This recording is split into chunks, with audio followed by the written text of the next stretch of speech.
episodio más de Somos UPR Podcast. Aprende, conecta y explora todas esas oportunidades que puedes conseguir en la Universidad de Puerto Rico. Y hoy vamos a estar hablando sobre un tema bastante interesante que es nada más y nada menos que la inteligencia artificial.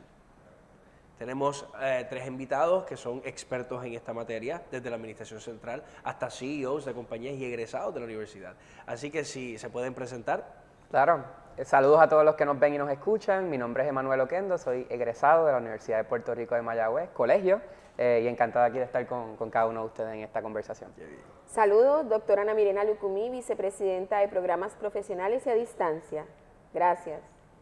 Saludos, mi nombre es Víctor Díaz, director de la Oficina de Sistemas de Información de la Administración Central de la Universidad de Puerto Rico. Muy bien, ¿cómo definirían el papel actual de la inteligencia artificial en la educación superior? Realmente es una tecnología disruptiva, una tecnología completamente nueva, y la convocatoria que UPR aceptó en el 2023 fue capacitar, enterarnos de qué se trataba antes de regular, pero lógicamente tenemos nuestra política y Víctor nos puede hablar muy bien del proceso de crear una política de inteligencia artificial. Pues mira, como dice la doctora Lucumí, es una tecnología disruptiva. Vino a cambiar muchas cosas que a diferencia a otras tecnologías, ¿verdad?, que hemos tenido que adoptar eventualmente, como desde el advenimiento del Internet, ¿verdad?, y cómo la universidad pues fue adaptándose, ¿verdad?, Claro. esto. Luego la misma educación a distancia, ¿no?, donde en su momento causó, ¿verdad?, temas importantes, temas pedagógicos, ¿verdad?, en ese sentido. La inteligencia artificial es una tecnología, ¿verdad?, que viene también a repensar, ¿verdad?, muchas cosas en el quehacer de la universidad. Sobre todo, yo creo que lo más importante aquí es, y el reto mayor es que, a diferencia de otras tecnologías que hemos tenido la capacidad de poder ir poco a poco adaptándonos, la inteligencia artificial nos la han puesto en nuestras manos de, básicamente, no solamente, ¿verdad?, la institución educativa, sino de todos nuestros constituyentes. Así que estamos en una etapa, ¿verdad?, donde podemos hablar que estamos adaptándonos, ¿verdad? Esto todavía no hay un rol definido, estamos definiendo roles, ¿verdad? Cómo vamos a integrarlo. Y como dice la doctora Lucumí, lo más importante aquí es educar, y lo otro es dar gobernanza al asunto. Y en términos de gobernanza, pues la Universidad de Puerto Rico estableció una política institucional de inteligencia artificial que básicamente establece el baseline. O sea, no queremos establecer tecnologías específicas, ni guías, ni procedimientos. Simplemente decir que esta tecnología se quiere implementar de forma segura, que sea una tecnología que tenga gobernanza, que sobre todo la seguridad, ¿verdad?, se atienda y responsablemente se puede implementar. Así que eso es lo que atiende esa política. ¿Y cuáles, ingeniero, son los beneficios inmediatos y los retos que tiene la inteligencia artificial en el contexto universitario? Pues mira, beneficios definitivamente, cuando nosotros utilizamos mucho la frase de tiempo y esfuerzo, ¿verdad?, y cómo nosotros buscamos optimizar nuestro tiempo y el esfuerzo. Y así ha sido la humanidad, ¿verdad?, desarrollo de todo, ¿verdad?, de todo lo que tenemos hoy día. Así que definitivamente esta tecnología viene a ayudarnos a fomentar, ¿verdad?, que nosotros seamos más eficientes, el tema de tiempo y esfuerzo. Así que en ese sentido un beneficio directo. Obviamente la academia, tenemos los estudiantes que se pueden beneficiar en tecnologías que le ayudan, ¿verdad?, en sus cursos a entender mejor, a tener enseñanza personalizada, igual que los profesores poder hacer material educativo de una forma más personalizada, que sea más relevante. Y en la administración definitivamente el tema de ser más efectivo. Retos, podemos hablar mucho tiempo de eso, pero yo creo que sobre todo el problema mayor que se ha confrontado la academia es cómo la inteligencia artificial no viene a reemplazar, o pudiera venir a reemplazar el esfuerzo intelectual que se espera de los estudiantes. Es una gran preocupación. Definitivamente. Y ese yo creo que es el reto mayor, y sobre todo eso gira, ¿verdad?, muchas cosas que están pasando ahora mismo. Oye, y mencionaste a los estudiantes, y quiero hablar con Oquendo. tienes tu propia compañía de inteligencia artificial, eres egresado, y cuando estabas estudiando en tu tiempo en Mayagüez, ¿ya estaba ChatGPT o cómo fue esta introducción que tuviste con la inteligencia artificial? No, me hubiera encantado tener ChatGPT cuando estuviera estudiando. Fue muy bueno, Sí, yo sí, estaba sí. terminando y créeme que fue muy práctico. No, mira, en mi caso yo aprendí de inteligencia artificial o particularmente de procesamiento del lenguaje natural, ¿verdad? Que es una partecita de la inteligencia artificial que se enfoca en que las computadoras te puedan entender cuando tú estás hablando, ¿verdad? En lenguaje natural como estamos teniendo esta conversación. Yo aprendí sobre eso mientras estaba estudiando, tuve la oportunidad de hacer algunos internados de investigación en MIT. Ahí aprendí de esta tecnología y pues comienzo a explorarla, pero más como estudiante, ¿verdad? Como un side project, como muchos estudiantes de la universidad que comienzan a explorar con tecnología. O sea que, ¿crees que la Universidad de Puerto Rico, o te pregunto, de qué manera la universidad te dio las herramientas para tú convertirte en quien eres ahora mismo, en términos de un empresario, que tenga que ver con una inteligencia artificial que cada vez está desarrollándose, que muchas veces tenemos muchas inseguridades porque no sabemos hacia dónde va? ¿Crees que te ayudaron de alguna forma? Yo le debo muchísimo a la Universidad de Puerto Rico de Mayagüez, al colegio. En mi caso, no tan solo allí conocí a quien es mi socio, Israel Figueroa, también, ¿verdad? Estudió en Mayagüez. También conocí a los primeros empleados de la compañía. Fuimos un grupo, ¿verdad?, que nos graduamos y comenzaron a trabajar conmigo igualmente. Y también mi proyecto de Brain High comenzó en mi última clase, en Capstone, ¿verdad?, que en ingeniería tenemos que pasar una clase final de Capstone y hay un profesor David Serrano, quien permite a ingenieros que están a punto de graduarse explorar su creatividad y su curiosidad con diferentes proyectos. Yo me le acerqué a él, yo soy ingeniero mecánico, le dije que yo quería hacer algo de programación y el profesor me dijo perfecto, y ahí pues hice lo que era la plantilla, lo que es la versión de Brain High que conocemos hoy. Pero es bien interesante porque más allá de verlo como un requisito para graduarte, como muchos estudiantes a veces ven unas clases con solamente tengo que pasar con esto y cumplir con el secuencial curricular, lo viste como una oportunidad, ¿verdad? Y de ahí, pues, ¿de alguna vez te imaginaste que ibas a emprender fuera de graduarte o qué es lo que pensabas que ibas a hacer cuando te ibas a graduar? Cuando yo estaba en la universidad, algo que vivimos en el colegio, es que en el colegio van a contratar a los ingenieros todo tipo de compañías, ¿verdad? Desde Facebook, Google, y por ahí, ¿verdad?, continúa la lista, Twitter, etcétera. Y para mí yo fui parte de algunos internados, pero yo decía, wow, se nos van los ingenieros, ¿verdad? Yo como estudiante sentía como esa preocupación de que nuestro capital humano, ¿verdad?, muchos de ellos se iban a ir de Puerto Rico, todos mis amigos, básicamente la mayoría se fueron. Y yo que estaba buscando formas de quedarme en Puerto Rico, y ahí comencé a pensar, ¿qué tal si perseguimos ideas y proyectos para que otros amigos míos ingenieros puedan trabajar conmigo, trabajamos en algo de calibre mundial desde Puerto Rico y podemos retener a los ingenieros, ¿verdad? Así que de ahí nace lo que mi motivación detrás de emprender, que yo ni sabía lo que era esa palabra, ¿verdad? Emprendimiento, entrepreneurship, pero yo sabía que quizás crear proyectos desde aquí que atrajeran a ingenieros a quedarse, pues era una oportunidad. ¿Y dónde están ahora mismo tu compañía? ¿Cuántos compañeros tienes de trabajo, empleados? Si ya tienen compañías que están empleando esa herramienta, ¿dónde estás? Pues mira, nosotros somos 38 empleados, la mayoría está basada aquí en Puerto Rico, hay personas egresadas de la Universidad de Puerto Rico de Mayagüez y de la UPR en general, hay varias personas igualmente. Para que tengas una idea de la escala de nuestro sistema, el año pasado, Lara, que ella es la asistente virtual, ¿verdad? Está Siri del iPhone, está Alexa de Amazon, pues Lara es la boricua y ella contesta llamadas perdidas, ¿verdad? Ese es nuestro producto enfocado principalmente en el sector médico, aunque aplicable a otras áreas. Lara el año pasado habló con 1 millón de personas en Puerto Rico, así que con una tercera parte de la población del país la utilizó y trabajamos con más de 1000 clientes en Puerto Rico y los Estados Unidos. ¡Qué bien! Ahora, doctora Lucumi, quiero irme por el área docente. Y es cómo se capacita a los docentes en el uso ético y pedagógico de herramientas de IA en ambientes virtuales. Pues lo primero que hicimos a nivel de la institución en general, y de hecho Víctor fue parte del comité de selección, fue hacer un congreso y saber qué está pasando afuera, traer investigadores internacionales en diferentes disciplinas y enterarnos. Ese fue el primer Congreso Internacional de Inteligencia Artificial en el 2024. Hicimos el segundo recientemente en el 2025 y Brain High fue uno de los invitados especiales para presentar el emprendimiento, tratando siempre de mantener la mirada desde todas las disciplinas, porque nosotros tenemos preparaciones en todas las disciplinas. Así que de ahí nos dimos cuenta la necesidad urgente que había de capacitar. Y sí, la preocupación es regular, pensar qué está pasando dentro de la sala de clase, cuánto mi estudiante la está usando. Son preguntas que inquietan a cualquier docente, nos inquietan como administradores, ¿verdad? Porque queremos que el producto de UPR siga siendo el producto que precisamente está narrando, ¿verdad? Oquendo, que sea atractivo para las empresas.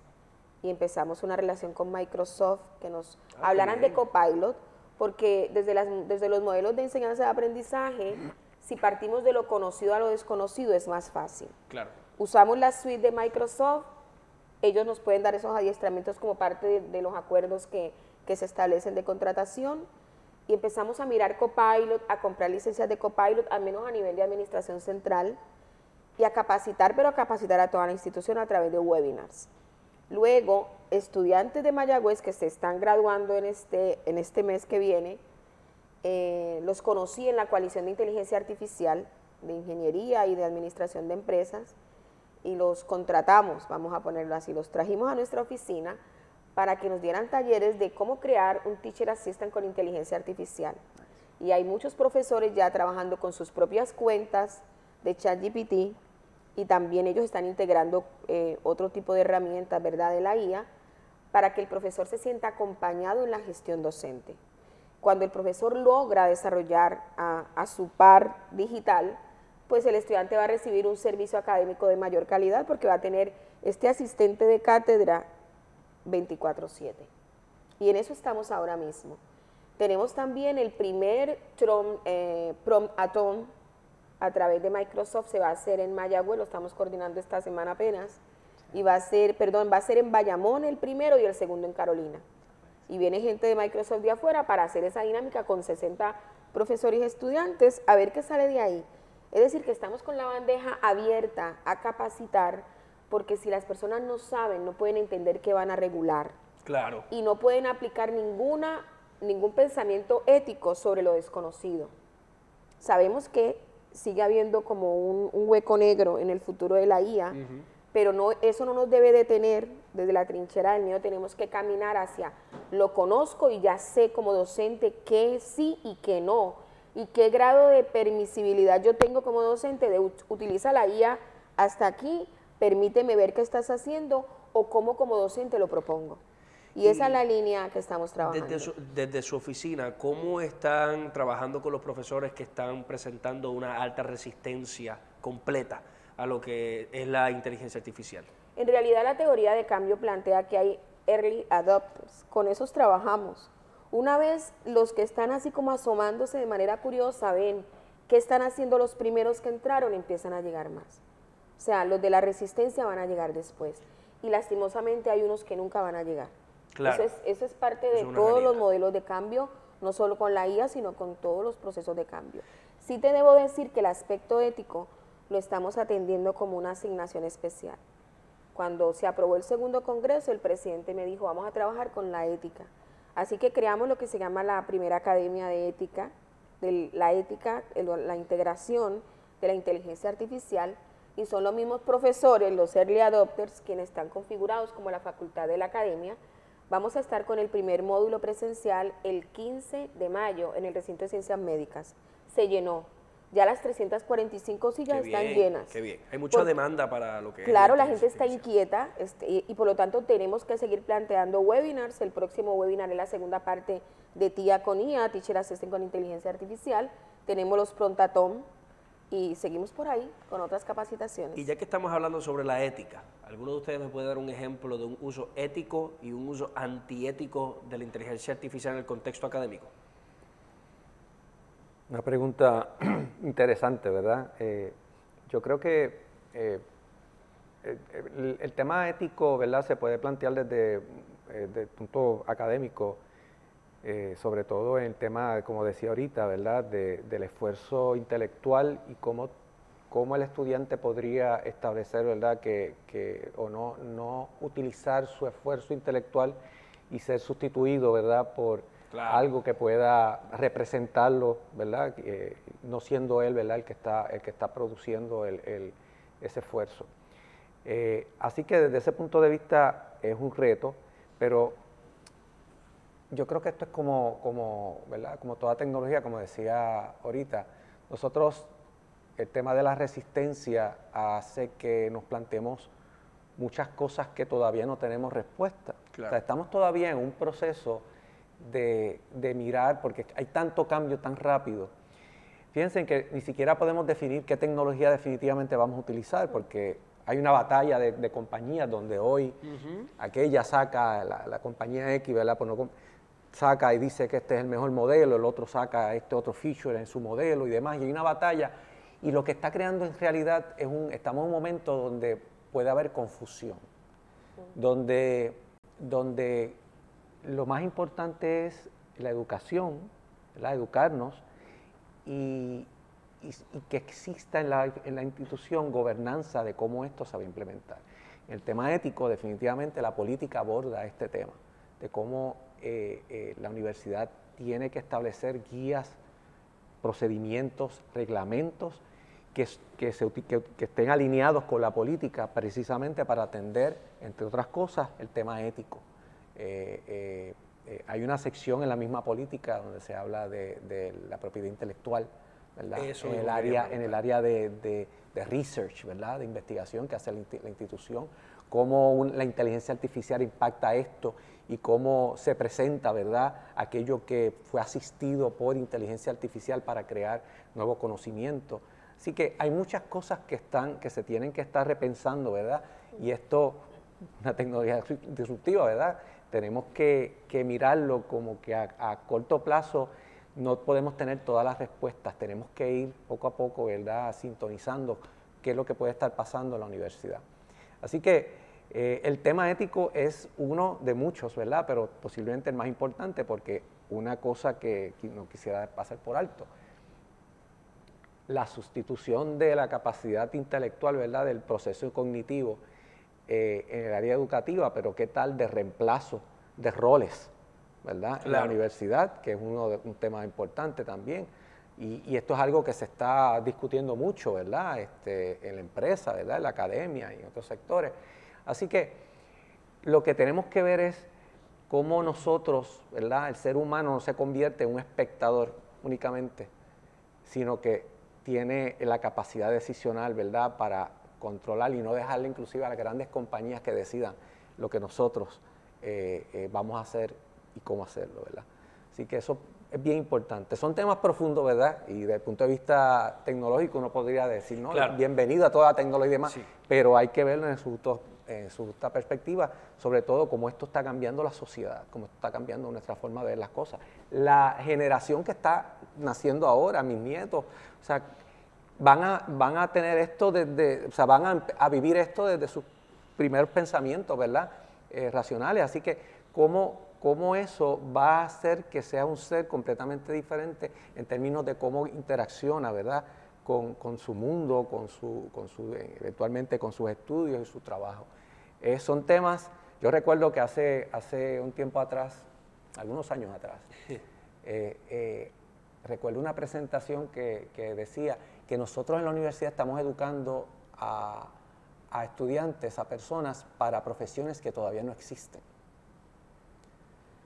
Porque están cambiando las cosas tan rápido Sí. que lo que hoy nosotros pensamos que es la punta de lanza en tecnología queda atrás en 2 o 3 meses.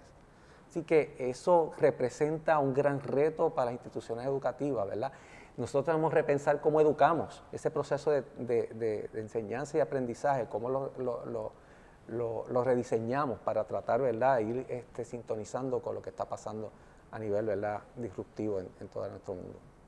Sí, y ciertamente causa un poco de ansiedad en el sentido de que muchas personas ya están pensando, ¿por qué yo voy a estudiar X cosa si ya con el desarrollo constante de la inteligencia artificial probablemente vaya a reemplazar todas esas personas que están trabajando en determinada industria, ¿verdad? Desde las comunicaciones, ya hemos visto que está mutando hasta en el derecho, que te da interpretaciones, te cita jurisprudencia, en la medicina ya te dice estos son los síntomas, pues esto es lo que te recomiendo, y pues ya uno que se está graduando del grado 2, ¿qué le podemos decir a él que diga, pues ¿para qué yo voy a estudiar si probablemente en 5 años eso está a tal nivel que ya yo no tenga ni que trabajar o yo voy a ser inútil porque ya va a reemplazar al ser humano? ¿Cómo nosotros podemos combatir esa preocupación que está bien marcada ahora mismo? Sí. Yo quisiera comentar algo rapidito porque ese pensamiento, ¿verdad? No te voy a dar una contestación, pero voy a tratar de hacer una analogía de algo que recientemente estuve compartiendo con unos compañeros. En la época preindustrial, la necesidad, ¿verdad?, hacía que el que sabía hacer también lo hacía. O sea, creaba, diseñaba por la necesidad y ejecutaba.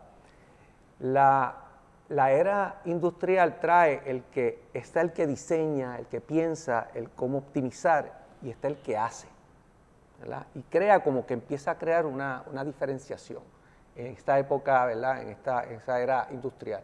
Y empiezan las cosas, ¿verdad? En la industria donde se hacen cosas repetitivas para crear, ¿verdad?, optimizar y demás, pero está el que diseña y el que ejecuta. La era de la inteligencia artificial, podríamos estar delegándole no solamente el pensar, sino también el ejecutar. Entonces, ¿dónde está la figura humana, ¿verdad? El ser humano, ¿verdad? Eso.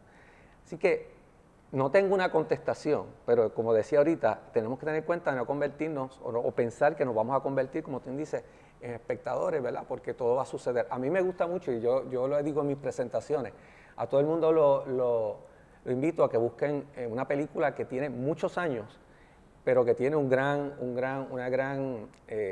mensaje educativo. Busquen la película Disney WALL-E. WALL-E, sí. ¿Okay? Y vean lo que pasa, ¿verdad? Es una conceptualización de lo que es el ser humano en una época donde todos son robots, inteligencia, haciendo, ¿verdad?, manteniendo un ser biológico, ¿verdad? Así que son preguntas, ¿verdad?, que yo no tengo las contestaciones, pero son realmente tenemos que plantearnos, ¿verdad?, que son cosas que tenemos que mirarlo responsablemente. Yo, si puedo abundar un poco más en esos pensamientos, que estoy de acuerdo, nos encontramos en una era donde cada persona va a tener que pensar más como un gerente, ¿verdad?, como un manager. Nosotros, y eso, ¿verdad?, quizás es como el 5 o 10% de la población que tiene la oportunidad de gerenciar, o muchísimo menos, ¿verdad?, personas.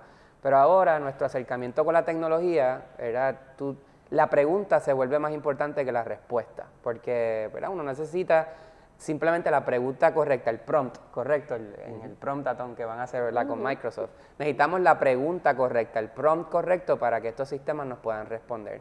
Y para ser gerentes y para hacer las preguntas correctas necesitamos pensamiento crítico, necesitamos la capacidad de razonamiento, necesitamos ser buenos comunicadores.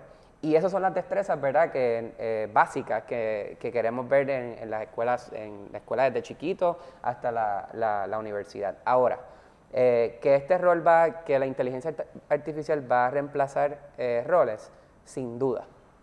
Sin duda. O sea, quisiera, ¿verdad?, hablarle claro aquí a todas las personas que nos están escuchando.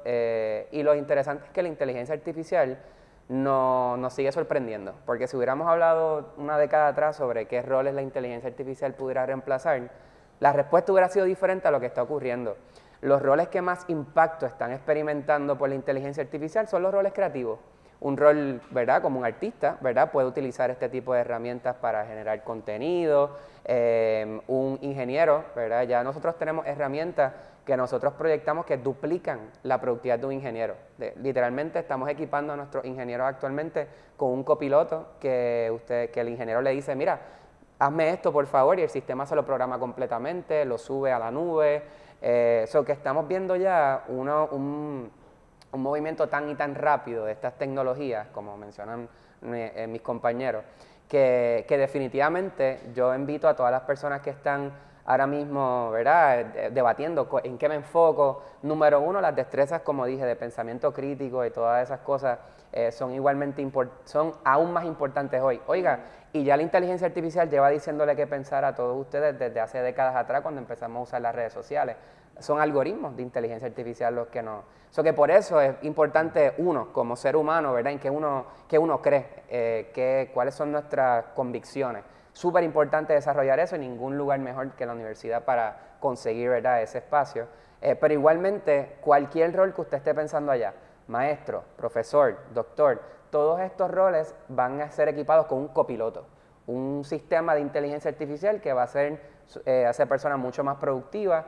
Así que es importante que cualquier industria, cualquier rol que usted esté, ¿verdad?, buscando aprenda de cómo está siendo cambiado e impactado por la inteligencia artificial. Me parece que es un buen lugar para comenzar.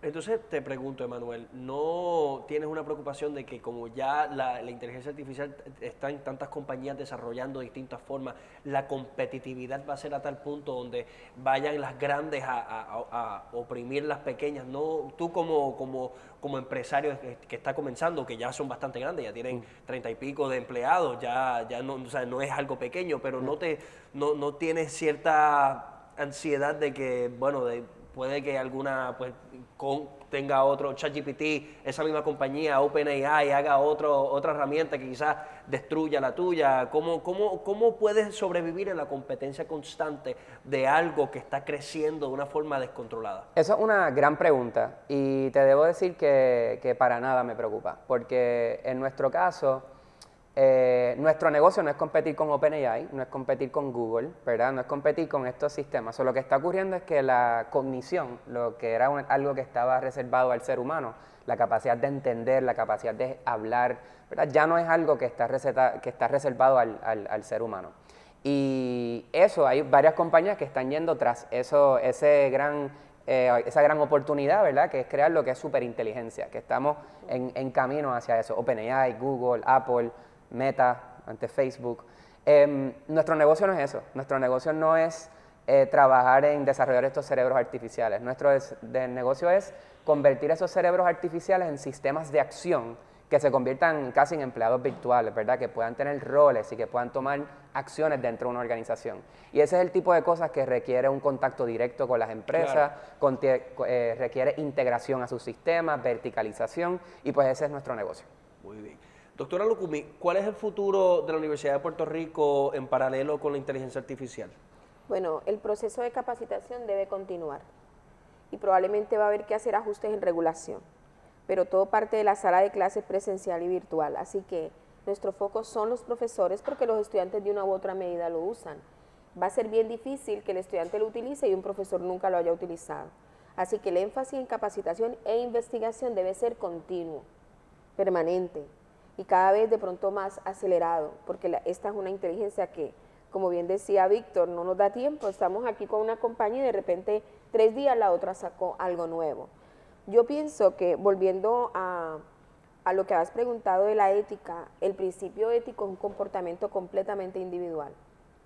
O sea, cada persona debe decidir, cuando yo estoy frente a una comunidad y hablo, ¿quién va a hablar? Siempre voy a tener un dispositivo, o yo puedo debatir mis puntos en cualquiera que sea mi disciplina, con libertad, con pensamiento crítico, con ecuanimidad, con un aporte a la sociedad como profesional. Es algo muy personal. ¿Qué decido hacer frente a una patente? O sea, la ética ha estado desde los filósofos griegos y antes, sí, y ahora viene a cobrar relevancia precisamente por la competencia cognitiva. Sí, sí. Pero es la decisión de cada individuo. ¿Qué va a hacer realmente?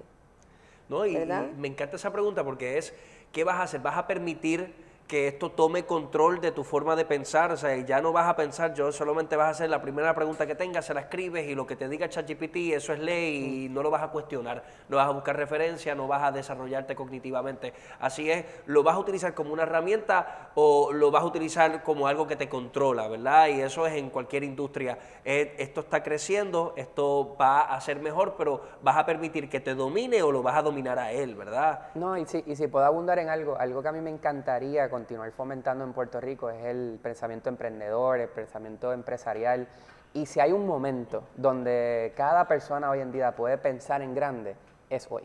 O sea, la inteligencia artificial, problemas que no tenían solución hace 5 años atrás, hoy tienen solución. Y esto es una oportunidad para cualquier estudiante de la UPR que quiera, ¿verdad?, perseguir una idea. Hoy en día es el mejor momento para emprender, para pensar en grande. Y yo creo que eso es parte, ¿verdad?, del futuro que me encanta escuchar lo que están haciendo, ¿verdad?, en la UPR, que es el centro tan importante educativo para todo nuestro Puerto Rico. Y definitivamente invitar a todos los que nos escuchan y nos ven a, mira, piensa en grande. Este es el momento para buscar ese problema que hace tiempo queremos resolver. Vamos a resolverlo hoy. La inteligencia artificial nos da muchísimas herramientas para eso. Oye. Mira, Víctor empezó diciendo la fórmula, la ecuación que él estableció en los diálogos con sus colegas, porque era parte del equipo de la formulación de la política. Es inteligencia artificial es tiempo y esfuerzo.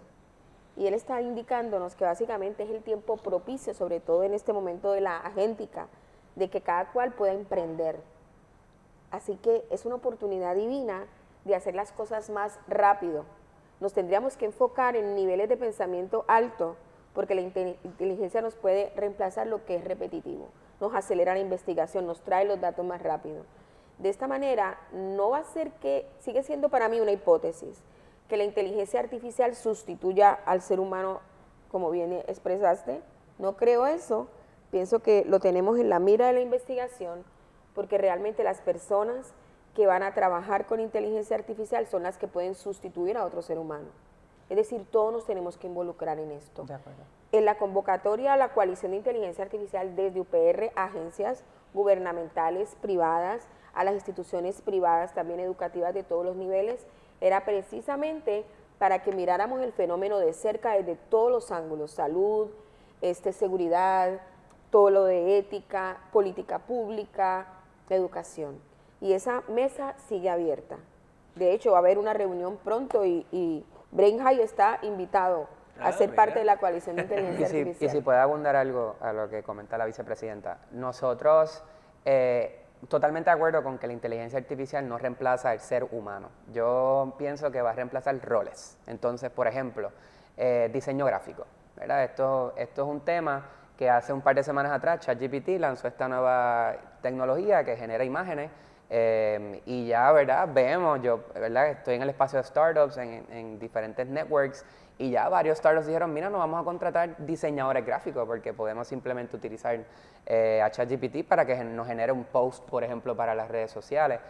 Y a mí se me han acercado diseñadores gráficos que me dicen, mira, ¿qué hago? ¿Verdad?